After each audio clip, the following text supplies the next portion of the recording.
perhatikan beberapa hal sebelum kita memulai ibadah. Yang pertama, pastikan adik-adik sudah duduk yang manis dan baik untuk mengikuti ibadah. Yang kedua, selama ibadah tidak diperkenankan untuk makan dan juga bermain. Yang ketiga, persiapkan Alkitab adik-adik. Mari kita ikuti ibadah dengan sungguh-sungguh. Shalom adik-adik, selamat datang di Kisah Anugerah. Apa kabarnya adik-adik? Pasti semuanya baik-baik ya, sehat-sehat. Yuk adik-adik, kita angkat satu pujian I Love You Jesus.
Kita angkat satu pujian lagi, burung pipit tidak menanam.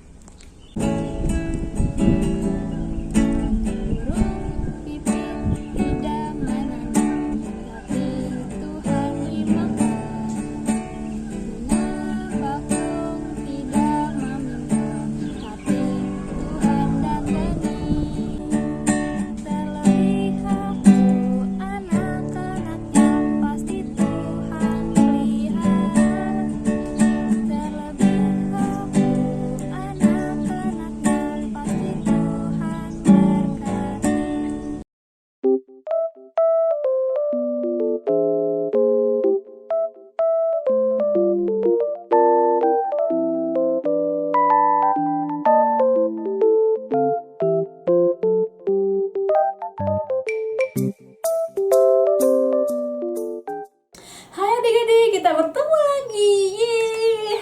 Sebelum kita mendengarkan firman Tuhan, yuk kita berdoa dulu. Ambil sikap berdoa yuk. Tuhan, terima kasih karena Tuhan selalu memberkati kami, dan Tuhan memberikan kami kesempatan hari ini untuk mendengarkan firman Tuhan. Berkati kami Tuhan, supaya kami mengerti dan bisa melakukan firman-Mu. Di dalam nama Tuhan Yesus kami telah berdoa. Haleluya. Amin. Adik-adik, suatu kali ya, ada seorang murid Yesus. Masih ingat kan nama murid-murid Tuhan Yesus ya? Simon Petrus, Andreas, Yakobus dan lain sebagainya, ada 12. Nah, suatu kali seorang yang bernama Petrus bertanya kepada Tuhan Yesus sebagai gurunya. Petrus bertanya, "Guru, berapa kali kita harus memaafkan orang lain? Orang bersalah kepada kita, harus berapa kali kita maafkan? 1 kali dia berbuat salah kita maafkan, 2 kali kita maafkan, 3 kali kita maafkan, atau berapa kali? 7 kali ya guru?" Tanya Petrus. Nah adik-adik, apakah kita memaafkan hanya 1 kali atau 2 kali atau 3 kali? Kalau lebih dari 3 kali, kita nggak mau maafin lagi. Apakah seperti itu? Mari kita lihat di dalam Alkitab. Matius pasal 18 ayat 21 sampai ayat 35. Nah, Tuhan Yesus menjawab, "Petrus, sekarang dengarkan ya, Petrus dan juga orang lain ya, dengarkan ya. Memaafkan bukan hanya 1 kali, bukan hanya 3 kali, bukan hanya 7 kali, bukan. Tetapi ya, melainkan sampai 70 kali 7 kali.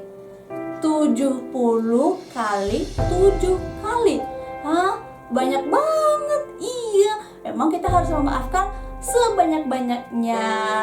Tapi sebenarnya Tuhan Yesus tidak berbicara mengenai angka adik-adik, tetapi Tuhan Yesus berbicara bagaimana kita terus memaafkan, bagaimana kita terus mengampuni orang yang bersalah kepada kita.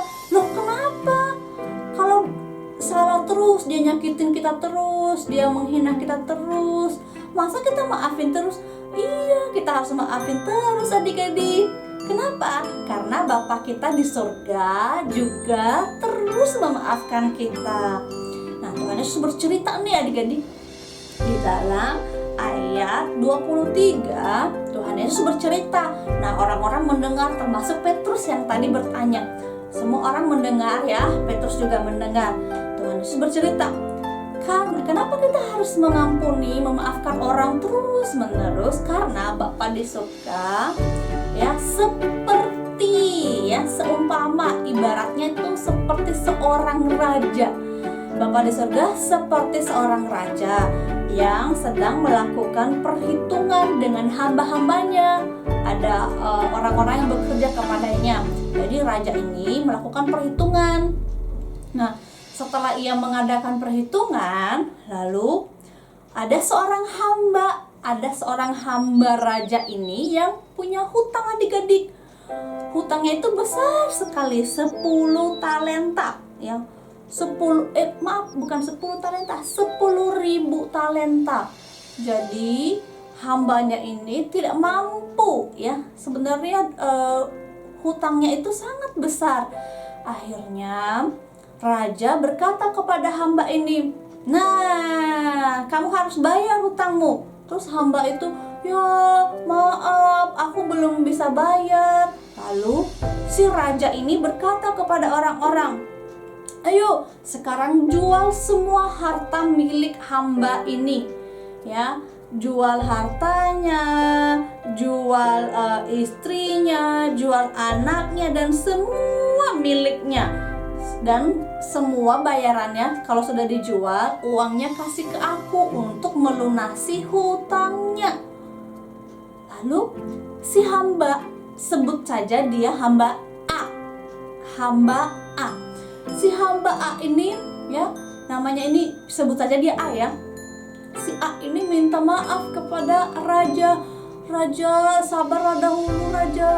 Sabar ya dahulu ya raja. Maaf ya. Nanti aku pasti akan lunasi. Beri aku waktu raja. Mohon maaf ya." Lalu si raja itu ya, yang punya kekuasaan itu, dia bisa memilih memaafkan ya, atau langsung menghukum, atau langsung menjual harta hambanya ini. Tetapi raja itu punya belas kasihan. Dia hatinya lembut ya. Dia tergerak hatinya oleh belas kasihan terhadap hamba itu. Lalu dia membebaskan hamba ini, dan dia berkata, "Oke, karena kamu sudah minta maaf dan karena kamu sudah memohon, maka saya akan membebaskan kamu. Kamu tidak perlu bayar hutang lagi. Saya anggap sudah lunas. Tidak ada hutang lagi. Kamu bebas sekarang." Wah, senang banget, semua orang juga senang. Wah, raja baik banget. Tuhan juga seperti itu. Kalau kita minta maaf, "Tuhan, ampuni aku ya Tuhan." "Iya, aku mau mengampuni kamu. Sekarang kamu pergi dan jangan berbuat dosa lagi ya." Nah, si hamba ini juga dia keluar dari ruang raja. Dia senang sekali, "Wah, aku sudah dibebaskan. Hutangku sudah dihapus. Aku tidak perlu bayar hutang lagi." Nah, sama seperti kita juga dibebaskan oleh Tuhan. "Wah, dosaku sudah dihapus. Aku tidak dihukum lagi." Sama seperti itu. Tetapi ada perbedaannya adik-adik. Hamba yang tadi, sebut saja dia hamba A ya, panggil saja dia A. Si hamba A ini, waktu dia keluar dari ruang raja, apa yang terjadi adik-adik? Ternyata hamba A ini ada orang yang juga punya hutang kepadanya. Nih bilang ya, ini hamba A. Dia punya teman. Nah, teman ini pernah meminjam uang kepada hamba A ini.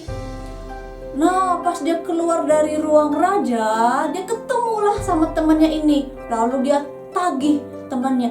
Kamu bayar hutangmu ada 100 dinar. Padahal sebenarnya lebih kecil.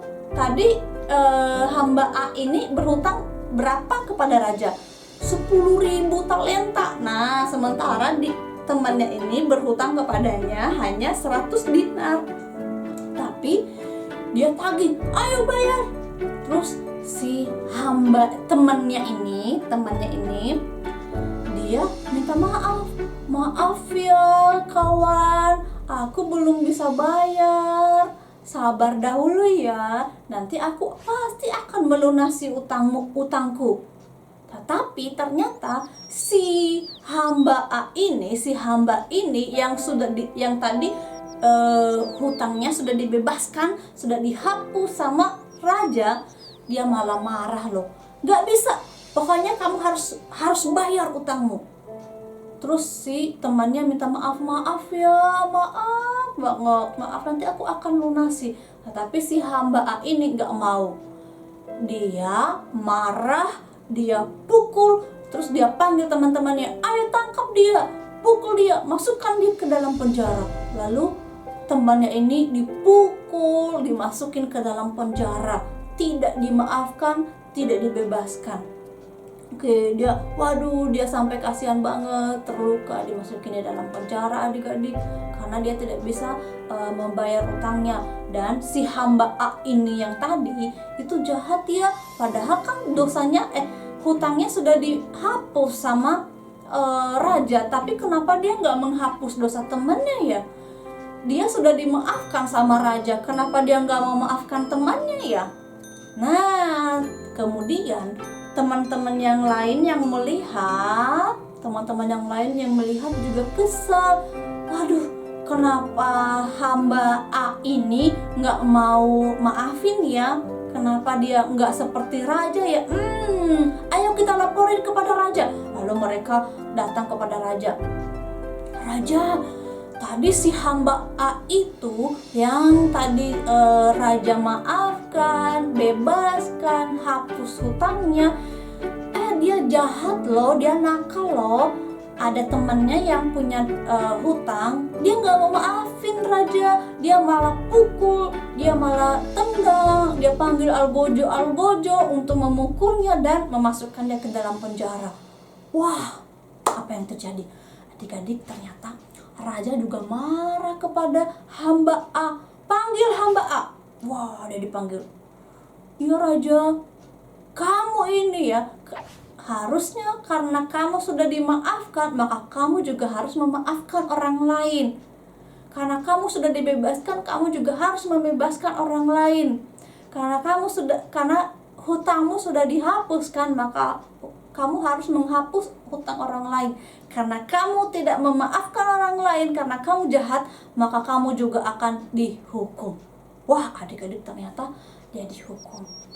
Nah, adik-adik, itulah cerita Tuhan Yesus kepada Petrus dan orang lain. Tuhan Yesus mau berkata seperti ini kepada kita, anak-anak, adik-adik, dan semua orang, memaafkan itu harus terus.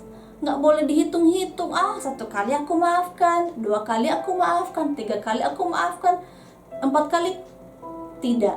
Enggak, bukan seperti itu. Tuhan Yesus bilang, kan Bapa di surga sudah memaafkan kita, kan Bapa di surga sudah menghapus dosa kita, kan Bapa di surga sudah membebaskan kita, maka kita juga harus memaafkan orang-orang yang bersalah kepada kita, sama seperti Tuhan Yesus sudah memaafkan kita. Bagaimana kalau kita tidak memaafkan orang lain? Tuhan Yesus sedih. Kan Tuhan Yesus sudah memaafkan kita, sudah mati supaya kita terhapuskan dosanya. Nah, sekarang memang tugas kita adalah memaafkan orang lain. Boleh nggak? Nanti kalau 1 kali, 2 kali, 3 kali dia jahat sama aku maafin, tapi 4 kali aku nggak maafin lagi. Nggak boleh. Tuhan Yesus nggak hitung-hitungan. Sebesar apapun dosa kita, sesering apapun dia tetap memaafkan kita karena dia sangat baik.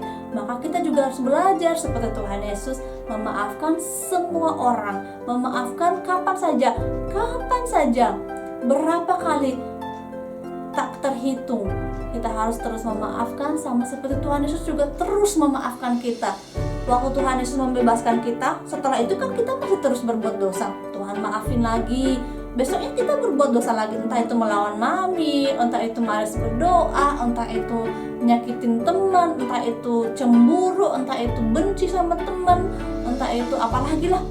Tapi Tuhan terus memaafkan kita, maka kita juga harus terus memaafkan orang lain. Ya adik-adik, sekarang kita akan masuk dalam kuis. Siapkan handphonenya untuk menjawab dan kirim ke nomornya Kadira. Pertanyaannya adalah, mengapa kita harus mengampuni orang yang bersalah kepada kita? Sekali lagi, mengapa kita harus mengampuni atau memaafkan orang yang bersalah kepada kita?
Sekarang kita akan menutup ibadah kita hari ini. Yuk kita berdoa, ambil sikap berdoa. Tuhan, terima kasih karena Tuhan sudah memimpin ibadah kami dari awal hingga saat ini. Tuhan, kami juga bersyukur untuk firman Tuhan yang mengingatkan kami supaya kami mengampuni dan memaafkan orang-orang yang bersalah kepada kami. Tolong kami Tuhan supaya kami mampu memaafkan semua orang yang bersalah kepada kami. Bukan hanya sekali, 2 kali, 3 kali, tapi setiap kali orang bersalah, tolong kami supaya kami mampu memaafkan mereka seperti Tuhan Yesus sudah memaafkan kami. Kami mau mengasihi, kami mau mengampuni karena Tuhan Yesus sudah terlebih dahulu mengampuni kami. Terima kasih Tuhan, tolong kami di dalam sekolah kami, di dalam kesehatan kami, di dalam rumah kami, di dalam masa depan kami. Berkati juga orang tua kami, berkati juga bangsa kami dan kota kami. Terima kasih ya Tuhan, di dalam nama Tuhan Yesus kami telah berdoa dan mengucap syukur. Haleluya, amin. Yeay, ibadah kita telah selesai adik-adik. Sampai ketemu minggu depan. Jangan lupa ajak teman-teman yang lain supaya mereka juga mengikuti kisah anugerah, supaya kita bersama-sama tumbuh di dalam iman kita. Yeay, sampai ketemu minggu depan. Tuhan Yesus memberkati. Dadah.